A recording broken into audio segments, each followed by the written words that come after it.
Bukit Bau yang letaknya dalam daerah Dungun, Terengganu pada masa dulu adalah sebuah bukit yang masih diselubungi hutan yang didakwa oleh kebanyakan pemandu-pemandu kenderaan sebagai tempat yang berpuaka dan sering mengusik.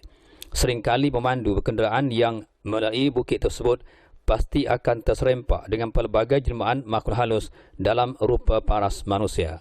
Bahkan pernah juga dikatakan bukit berkenaan adalah penempatan makhluk halus sejak dulu, dan bagi segelintir pemandu yang sering berulang-alik apabila melintasi bukit berkenaan, mereka akan memperlahankan pemanduan kerana bimbang terserempak dengan jelmaan lembaga yang dimasukkan.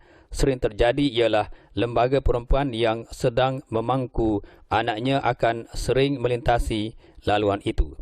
Salah seorang yang mengalami kejadian di Bukit Bau, Wan Azhar Wan Muhammad dari seberang Jertih Terengganu, ketika ditemui Sirah TV berkata, beliau turut mengalami kejadian yang dimaksudkan di bukit itu ketika bersama seorang rakannya yang ingin ke Kuala Lumpur untuk tujuan membeli kenderaan yang dihajatkan. Katanya setelah pulang dari Kuala Lumpur, rakannya itu menguji keupayaan kereta yang baru dibeli itu dengan memandu agak laju. Dia yang turut bersama dalam kenderaan berkenaan cuba mengimbangkan tempat duduknya sambil melihat di kiri kanan jalan. Ternyata kenderaan yang dipandu itu sedang memasuki dan akan melalui Bukit Bau itu. Menurut Azhar, beliau yang sering kali memandu kenderaan ketika memasuki dan melintasi Bukit Bau itu sentiasa berhati-hati kerana bimbang dengan sesuatu kejadian yang tidak diingini.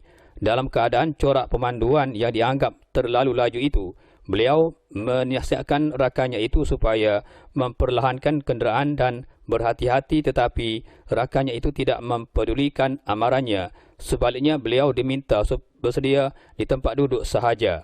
Melihatkan keadaan sikap rakannya itu yang tidak mengendahkan permintaannya yang supaya memperlahankan kenderaan yang dipandunya, beliau akan menceritakan apakah misterinya Bukit Bau itu nanti. Namun rakannya itu masih dengan sikapnya dengan mendakwa kawasan bukit itu memang sesuai sebagai tempat memandu dan memotong secara laju. Akhirnya setelah melintasi beberapa minta dari kawasan Bukit Bau di mana jalannya masih dalam kawasan bukit itu, beliau bangun dari kerusi yang didudukinya dalam kereta itu kerana ingin menceritakan rahsia bukit itu kepada rakannya itu.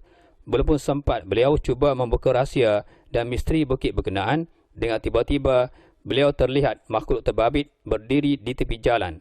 Makhluk yang dapat dilihatnya itu memakai semutar, sementara bajunya berwarna coklat dan kain sarung seperti seorang ingin ke laut, manakala matanya sebesar biji saga berwarna merah sedang memandang tepat ke arah wajahnya. Katanya wajah makhluk halus berwarna merah itu menggerutu seperti kulit biawak. Melihatkan pandangan makhluk halus itu terhadapnya, Azhar membatalkan niatnya untuk menceritakan misteri bukit itu. Rakannya itu tiba-tiba berpaling ke arahnya secara mengejut dan luar biasa. Tujuan beliau ingin menceritakan situasi dan rahsia di Bukit Bau adalah supaya rakannya itu tidak memandu laju berikutan. Seringkali pemandu kenderaan yang melalui kawasan terbabit bertembung dengan makhluk perempuan sedang memangku anaknya di persekitaran Bukit Bau itu. Jika memandu terlalu laju akan menjadikan corak pemanduan kita lalai, dan apabila makhluk yang memangku anak itu muncul serta-merta, sudah tentu pemandu kenderaan tidak akan dapat mengelak. Jadi, jika tidak dapat mengelak, pastinya melanggar perempuan tersebut ataupun terbabas. Justru hal itulah yang ingin dimaklumkan kepada rakannya itu, dan beliau tidak ingin kejadian itu berlaku kepada mereka berdua. Menurut Azhar, beliau juga turut diberitahu oleh seorang guru yang berasal dari Pasir Mas, Kelantan, yang datang ke kedai makanit miliknya itu kerana melawat seorang rakannya yang mengalami nahas jalan raya. Ketika kejadian, beliau baru pulang dari Kuantan, Pahang kerana berkursus. Dalam perjalanan pulang itu, beliau memandu melalui Bukit Bau itu. Katanya, dalam jarak beberapa meter ketika beliau sedang memandu itu, pandangannya tertumpu kepada sebuah teksi penumpang yang sedang parkir di tepi Bukit Bau itu. Apa yang dilihat olehnya ialah bahagian belakang kereta penumpang itu didapati terbuka. Dengan tidak disangka-sangka, pemandu kereta penumpang itu menahan kereta yang dipandunya.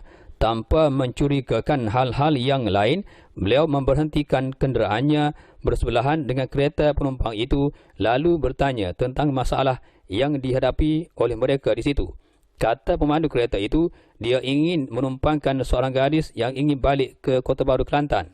Pemandu itu tidak dapat menghantarkan gadis berkenaan kerana terpaksa menghantar penumpang yang ada dalam kenderaannya itu ke tempat lain. Mendengarkan masalah yang dihadapi oleh pemandu kereta penumpang itu, beliau sanggup menumpangkan dan menghantarkan gadis berkenaan ke rumahnya. Apatah lagi beliau juga ingin pulang ke Kelantan, iaitu di Pasir Mas. Katanya gadis tersebut kemudiannya menumpang kenderaan guru itu lalu melabuhkan dirinya di bahagian belakang kenderaan tersebut. Selepas melintasi kawasan Bukit Bau itu, dia memberhentikan kenderaannya di salah sebuah warung kopi di tepi laluan berkenaan untuk membasahkan tekak disebabkan terlalu mengantuk, di mana ketika itu jam menunjukkan jam 2 pagi. Beliau mempelawa gadis tersebut singgah untuk hal yang sama, namun gadis tersebut menolaknya. Guru itu memberitahu apabila ditanya sepatah, gadis itu menjawab sepatah perkataan dan tidak lebih dari itu. Setelah selesai menikmati minuman di warung berkenaan, beliau masuk ke dalam kenderaan untuk menyambung perjalanan. Setelah agak lama memandu sejak dari Bukit Bau dan tiba di laluan Kota Baru, beliau bertanya gadis tersebut ke manakah destinasi yang hendak dituju kerana beliau berhasrat untuk menghantarkan ke rumah gadis tersebut disebabkan hari sudah larut malam. Gadis itu memberitahu bahawa beliau ingin ke Batu Dua, Jalan Bunuk Payung, Kota Baru, Kelantan, iaitu selepas melintasi sebuah jambatan Bunuk Payung itu. Dalam keadaan malam yang semakin larut itu, beliau cuba mencari laluan yang dimaksudkan untuk tujuan menghantarkan gadis tersebut ke rumah yang dimaksudkan. Dalam beberapa detik, beliau tiba di rumah gadis tersebut lalu ditunjukkan oleh gadis berkenaan bahawa itulah rumahnya sebagaimana yang dimaksudkan. Beliau melihat rumah gadis tersebut yang terang benderang dengan cahaya lampu yang terpasang dan dilihatnya ramai yang hadir di rumah gadis tersebut seperti majlis kenduri dan turut dilihatnya juga banyak kenderaan dipakai di hadapan rumah gadis tersebut. Disebabkan penghuni di rumah gadis tersebut agak terlalu ramai, jadi dia tidak ingin keluar dari kenderaannya dan tidak berhasrat untuk singgah di rumah gadis tersebut walaupun dipelawa oleh gadis itu kerana beliau mahu pulang cepat ke rumahnya di Pasir Mas. Beliau hanya menurunkan gadis berkenaan di sebatang lorong menghala ke rumah gadis itu sahaja yang dianggapkannya selamat, apatah lagi melihat keadaan rumah berkenaan mempunyai penghuninya. Kemudiannya, gadis itu memberitahu bahawa rumahnya itu sedang mengadakan kenduri arwah dan majlis tahlil. Jadi kalau ada masa, datanglah ke rumahnya pada bila-bila masa sahaja, pelawa gadis itu. Akhirnya dia meninggalkan gadis tersebut di sebatang jalan ke rumah gadis berkenaan lalu terus memandu ke rumahnya. Pada malam esoknya sengaja beliau ingin jalan-jalan lalu berhasrat ke rumah gadis yang mempelawanya pada malam semalam disebabkan beliau juga tidak ada hal yang ingin dilakukannya di rumah. Setibanya di rumah gadis itu di Batu Dua, Jalan Bunuk Payung, Kota Baru, beliau melihat ramai tetamu di rumah gadis itu diadakan majlis tahlil.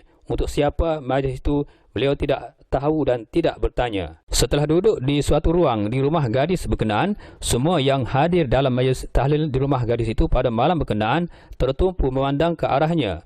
Hal berkenaan menyebabkan beliau berasa segan dan malu seolah-olah orang asing dan mengganggu majlis berkenaan.